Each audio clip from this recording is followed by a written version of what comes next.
Abdul Qahar Muzakkar, tanggal 24 Maret tahun 1921 sampai 3 Februari tahun 1965, adalah pemimpin gerakan Islam di Sulawesi Selatan dari tahun 1950 hingga kematiannya pada tahun 1965. Dia memimpin kelompoknya dalam perang gerilya melawan pemerintah pusat Indonesia, dan akhirnya dibunuh oleh tentara di hutan. Ia juga merupakan pemimpin gerakan Darul Islam cabang Sulawesi Selatan. Qahar menyelesaikan pendidikan di Standar School milik Muhammadiyah dan lulus pada 1935. Kemudian ia melanjutkan pendidikan ke Mualimin Solo, sebuah sekolah guru yang juga milik Muhammadiyah. Pada awal tahun 1950, dia memimpin para bekas gerilyawan Sulawesi Selatan dan Tenggara dan mendirikan Tentara Islam Indonesia, TII, yang kemudian bergabung dengan Darul Islam, dan di kemudian hari dikenal dengan nama DITII di Sulawesi Selatan dan Tenggara. Pada tahun 1950 terjadi konflik internal antara Angkatan Darat, Angkatan Perang Republik Indonesia Serikat, dengan pihak gerilyawan, Kesatuan Gerilya Sulawesi Selatan, di Sulawesi Selatan. Kesatuan Gerilya Sulawesi Selatan, KGSS, saat itu menginginkan tempat di tubuh Angkatan Perang Republik Indonesia Serikat, APRIS. Pada Juni tahun 1950, Qahar sebagai mantan pemimpin pasukan KGSS datang ke Makassar untuk menyelesaikan konflik internal ini. Pada tanggal 1 Juli tahun 1950, ia mengungkapkan maksud KGSS agar diakomodir menjadi Resimen Hasanuddin di dalam tubuh Tentara Nasional Indonesia, TNI, tetapi usulan itu ditolak oleh pihak TNI. Pada tanggal 7 Agustus tahun 1953, bersama pasukan KGSS, Qahar memutuskan untuk bergabung bersama NII Kartosuwirjo untuk wilayah Sulawesi Selatan. Abdul Qahar Muzakkar adalah pemimpin gerakan Darul Islam, Tentara Islam Indonesia, DITII, di Sulawesi. Gerakan ini menjadi salah satu perlawanan terbesar yang pernah terjadi di Indonesia, yang berlangsung selama kurang lebih 15 tahun, yakni sejak tahun 1950 sampai tahun 1965. Sebelum menjadi pemimpin perlawanan, Qahar Muzakkar merupakan seorang pejuang kemerdekaan, yang aktif bidang pergerakan dan militer. Meskipun dalam narasi sejarah ia banyak disebut sebagai pemberontak, tetapi ia juga dikenal sebagai seorang pengusaha, pemimpin yang sangat karismatik, dan seorang komandan pertempuran yang terpercaya kejituan siasat perangnya. Abdul Qahar Muzakkar memiliki nama asli Ladomeng. Lahir pada tanggal 24 Maret tahun 1921, di sebuah desa bernama Lanipa, Kabupaten Luwu, Sulawesi Selatan. Qahar Muzakkar merupakan anak kedua dari 13 bersaudara, dari orang tuanya yang bernama Malinrang dan Hajah Kesa. Ayah Qahar merupakan seorang pengusaha yang sukses dan juga terpandang. Oleh sebab itu sang ayah bisa memberikan fasilitas pendidikan yang memadai untuk anak-anaknya. Bahkan sejak tingkat menengah, Qahar sudah memperoleh kesempatan untuk bisa menempuh pendidikannya di Pulau Jawa. Setelah menyelesaikan pendidikan tingkat dasarnya di Palopo, pada 1938 Qahar dikirim oleh orang tuanya ke Solo, Jawa Tengah, untuk melanjutkan pendidikannya di Sekolah Guru Mualimin Muhammadiyah. Akan tetapi, belum sampai selesai ia menamatkan pendidikannya, pada tahun 1939, menjelang usianya yang ke-18, Qahar Muzakkar terpikat oleh seorang putri Solo, bernama Siti Walidah. Mereka akhirnya menikah dan kembali ke kampung halaman Qahar pada 1941. Sekembalinya ke Palopo pada 1941, berkat kecerdasannya, Kahar Muzakkar menjadi guru sekolah Muhammadiyah di sana. Bahkan ia juga aktif menjadi anggota sekaligus pengurus dari Hizbul Wathan, sebuah organisasi kepanduan milik Muhammadiyah. 1 tahun kemudian sekembalinya Kahar ke Sulawesi, Jepang datang untuk menduduki Indonesia. Selama periode tersebut, ia bekerja untuk Jepang di Makassar, namun tidak lama kemudian Kahar terlibat konflik dengan pemimpin adat. Ia dituduh melawan adat karena menghasut orang-orang untuk mengecam sistem feodal dan menuntut penghapusan sistem aristokrasi. Hal ini membuat ia akhirnya dijatuhi hukuman Ripapang Tanah, yakni diusir dari tanah Palopo. Setelah dijatuhi hukuman harus meninggalkan kampung halaman, Kahar Muzakkar dan keluarga kecilnya memutuskan kembali ke Surakarta pada 1942. Di Surakarta mereka kembali menata hidup dan membuka sebuah usaha dagang bersama dengan teman-teman seperantauan dari Palopo. Perusahaannya tersebut diberi nama Usaha Semangat Muda. Nampaknya jiwa berdagang dari sang ayah diwariskan dengan baik kepadanya. Berkat keuletan dan dukungan penuh dari keluarga, khususnya sang istri, usaha Kahar berjalan dengan baik. Usaha keluarga Kahar terus berkembang pesat, hingga ia berhasil mendirikan sebuah usaha baru di Jakarta, yang diberi nama Toko Luwu. Selain itu, ia juga memperluas usahanya dengan bergabung bersama dengan Haji Idrus, membuka usaha pembakaran kapur di Jakarta dan Bandung. Seiring dengan berkembangnya usaha dari Kahar Muzakkar, ia memboyong keluarga kecilnya untuk pindah ke ibu kota Jakarta. Di kota inilah, ia memulai perjalanannya dalam usaha untuk memperjuangkan kemerdekaan Indonesia. Ia bergabung bersama beberapa laskar, dan bahkan ia sendiri kemudian menjadi pelopor berdirinya laskar-laskar tersebut. Setelah proklamasi kemerdekaan Indonesia, Kahar Muzakkar memulai perjuangannya dengan menjadi salah satu pendiri Gerakan Pemuda Indonesia Sulawesi, GEPIS. Pada tanggal 21 Oktober tahun 1945, GEPIS bergabung dengan organisasi pemuda Sulawesi lainnya, dan berubah menjadi Angkatan Pemuda Indonesia Sulawesi, APIS. Tidak lama berselang, APIS kemudian menjadi sebuah organisasi baru, yakni Kebaktian Rakyat Indonesia Sulawesi, KRIS. Ketika tergabung ke dalam KRIS, Kahar menjadi sekretaris umum dan komandan laskar yang memiliki tugas untuk membentuk cabang-cabang baru di Jawa Tengah dan Jawa Timur. Di dalam tubuh KRIS, terdapat banyak pemuda yang bergabung, dengan mayoritas dari mereka berasal dari Minahasa. Pada periode pemerintahan kolonial Hindia Belanda, terdapat banyak sekali pemuda Minahasa dan Manado yang menjadi anggota dari KNIL, Koninklijk Nederlands Indie Leger. Hal itu menyebabkan banyak dari pemuda Minahasa dan Manado yang dianggap pro-Belanda. Oleh karena itu, KRIS dibentuk dengan tujuan untuk membela diri dan menunjukkan bahwa mereka tidak pro-Belanda dan akan berjuang untuk Republik Indonesia. Selain itu, yang juga pernah menjabat sebagai Perdana Menteri NIT, menjelaskan bahwa KRIS ingin menyampaikan dan melestarikan nilai-nilai perjuangan kemerdekaan tahun 1945 yang direbut dan dipertahankan dengan lumuran darah. Terdapatnya berbagai masalah internal membuat Kahar Muzakkar tidak bertahan lama di KRIS. Ia memutuskan untuk keluar dan pindah ke Yogyakarta. Di Yogyakarta, ia mendirikan sebuah badan baru, yang kemudian diberi nama Batalion Kesatuan Indonesia, BKI.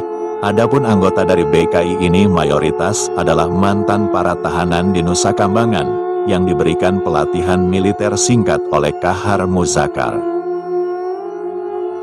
Menurut penjelasan beberapa sumber, para mantan tahanan ini bisa keluar dari Nusa Kambangan atas negosiasi yang dilakukan oleh Kahar Muzakar. Laskar ini kemudian menjadi bagian Angkatan Perang RI, yang diperbantukan pada markas besar tentara. Dari sinilah Kahar Muzakar mulai merintis karir militernya yang resmi dengan serius.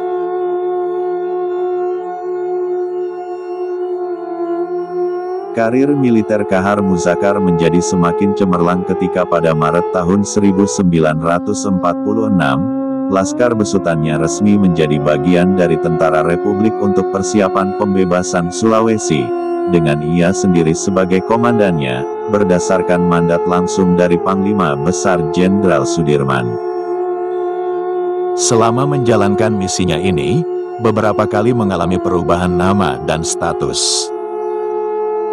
Setelah perjanjian Linggarjati pada November tahun 1946, Trips berubah nama menjadi Laskar Sulawesi.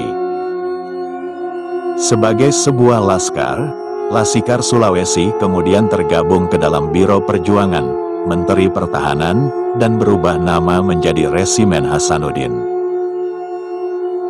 Hal ini menandakan bahwa kontrol dari pasukan ini bukan lagi berada di bawah Tentara Republik, melainkan berada di bawah kontrol Menteri Pertahanan. Sementara itu pada tahun 1946 sampai tahun 1947 di Jawa, lebih tepatnya di Madiun, Kahar Muzakar kembali membentuk sebuah batalion yang diberi nama Barisan Berani Mati.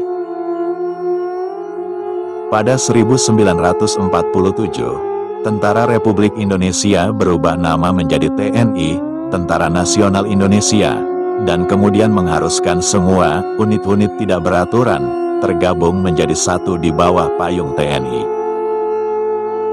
Akibatnya, Resimen Hasanuddin pimpinan Kahar berubah menjadi brigade dan terdapat pula brigade-brigade lain, seperti misalnya brigade di bawah komando J.F. Warrow. Pada 1948, di bawah komando Abdul Haris Nasution yang pada saat tersebut merupakan Kepala Staf Angkatan Darat, brigade-brigade tersebut menjadi satu brigade baru, yakni Brigade 16. Pada saat inilah, Kahar Muzakar mendapatkan posisi penting sebagai Komandan 2, dengan J.F. Warrow sebagai Komandan Brigade 16. Tidak lama berselang, terjadi perselisihan paham antara Kahar Muzakar dan Warrow, yang menyebabkan pasukan mereka terbagi menjadi dua. Kahar dan pasukannya akhirnya pindah ke Yogyakarta, sedangkan Warrow dan pasukannya tetap di Jawa Timur. Ketika bertugas di Yogyakarta, Kahar kembali terlibat konflik, kali ini dengan Letnan Kolonel Soeharto.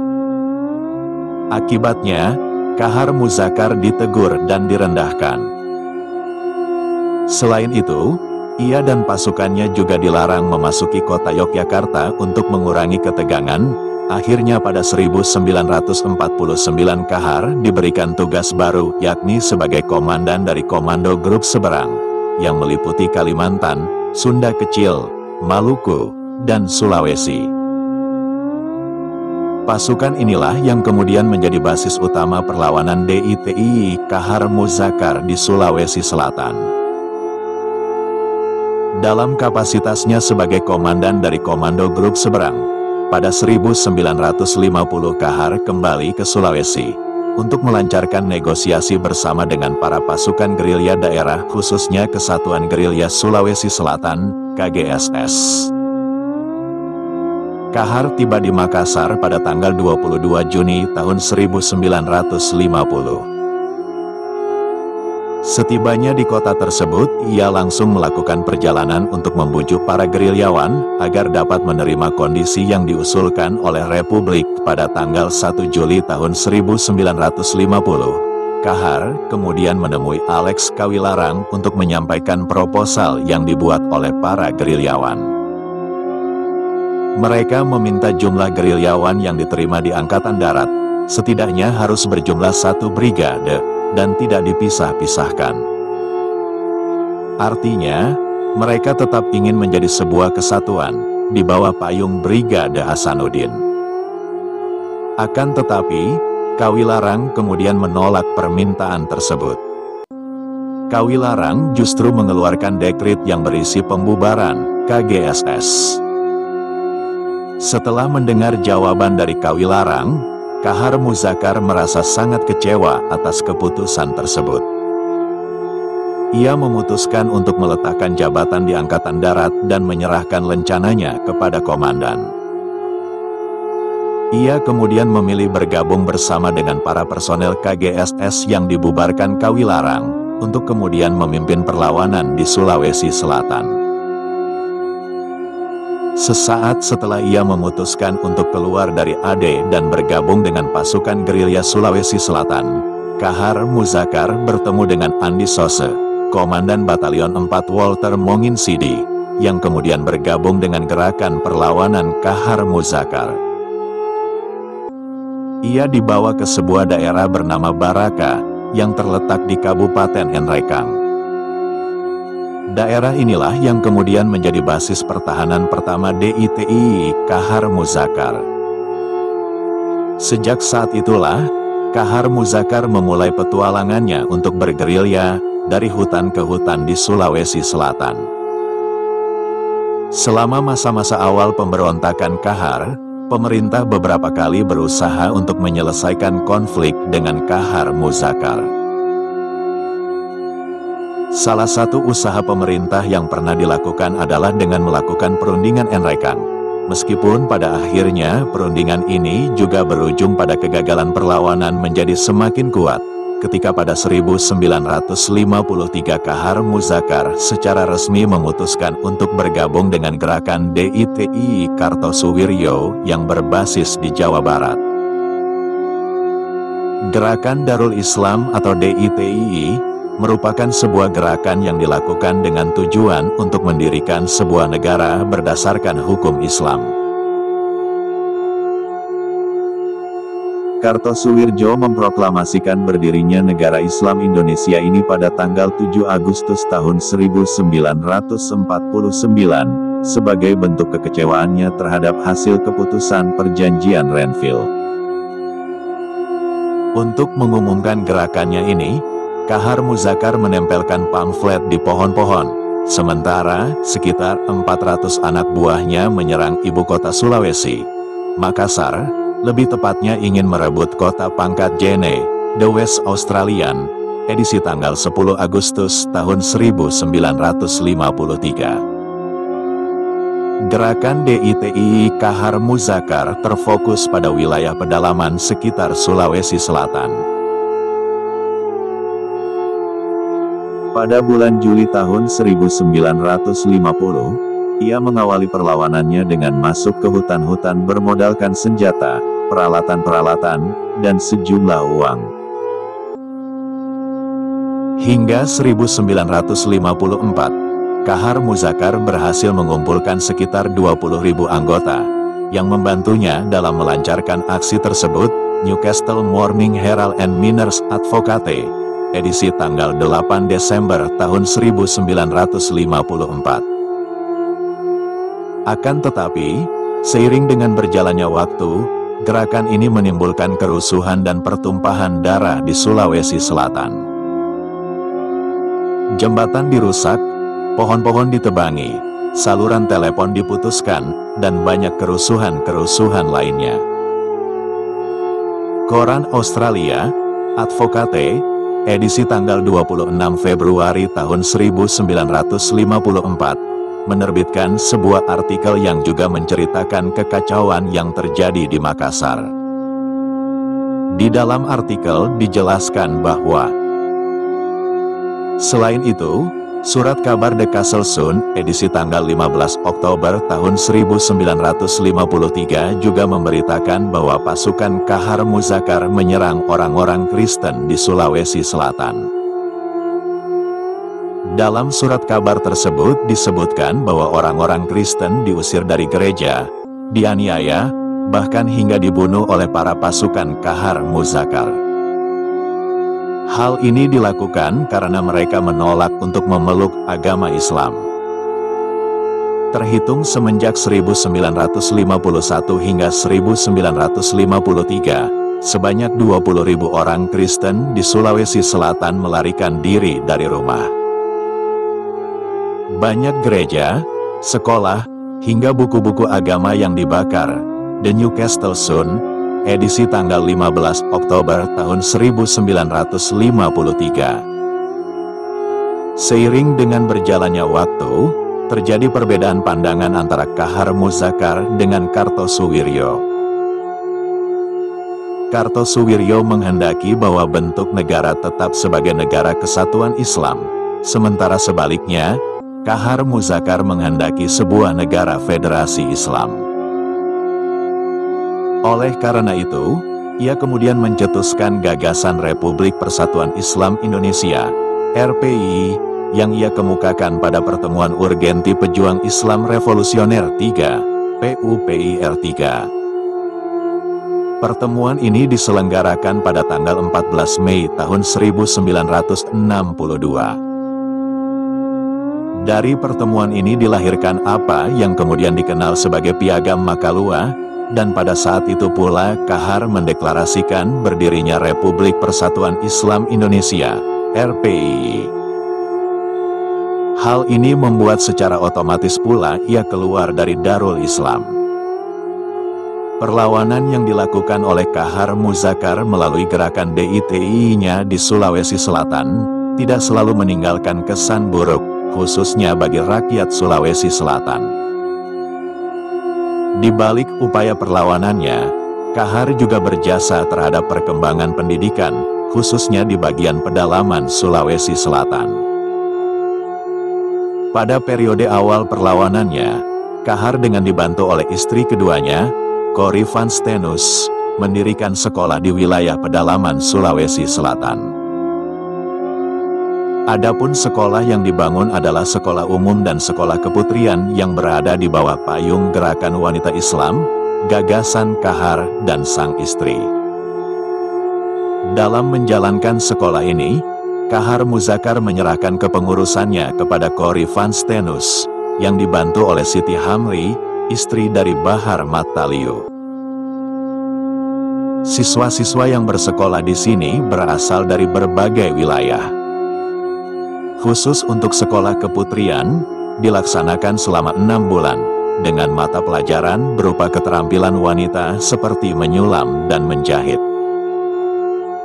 Selain membantu untuk mengurusi hal-hal seperti di atas, dalam surat kabar berita harian edisi tanggal 22 Oktober tahun 1961, disebutkan pula bahwa Kahar Muzakar baharu-baharu ini dalam bulan September telah menyatakan keinginannya untuk kembali. Ia telah mengirim istrinya Cori Muzakar sebagai wakil pribadinya untuk menemui Panglima Sulawesi Selatan dan Tenggara Kol, Andi Yusuf, dan Menteri Keamanan dan Kepala Staf Angkatan Darat Jenderal Nasution di Jakarta. Cori Muzakar telah masuk kembali ke dalam hutan dengan membawa surat dari Jenderal Nasution pada tanggal 28 September. Berita harian, edisi tanggal 22 Oktober tahun 1961.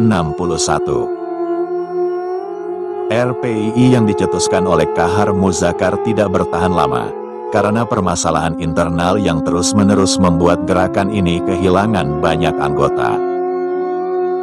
Seiring dengan berjalannya waktu, oleh karena pasukan dan pasokan logistik mereka yang terus-menerus berkurang, posisi Kahar Muzakar semakin terdesak.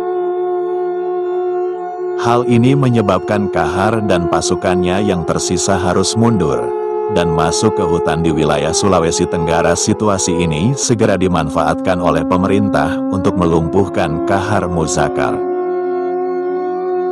Pada tanggal 27 Januari tahun 1965, satu peleton prajurit Siliwangi di bawah komando pembantu Letnan 1 Umar Sumarsana diterjunkan di sekitar Sungai Lasolo, Sulawesi Tenggara. Sebelum mengepung wilayah tersebut, terlebih dahulu prajurit Siliwangi menutup semua akses jalur pelarian. Akhirnya, Pada tanggal 3 Februari Kahar Muzakar berhasil dilumpuhkan oleh prajurit Siliwangi. Kabar mengenai kematian Kahar Muzakar menjadi berita hangat di berbagai surat kabar pada periode tersebut. Kahar Muzakar, pemberontak selama 15 tahun tertembak mati di hutan di wilayah Sulawesi Tenggara. Namun, mayatnya hingga hari ini tidak juga diketahui. Meskipun Abdul Kahar Muzakar dikenal sebagai tokoh perlawanan, akan tetapi bagi banyak masyarakat di sekitar Luwu, ia adalah seorang pelopor kemerdekaan yang telah memupuk perjuangan rakyat Sulawesi Selatan. Namanya bahkan masih menjadi legenda hingga saat ini.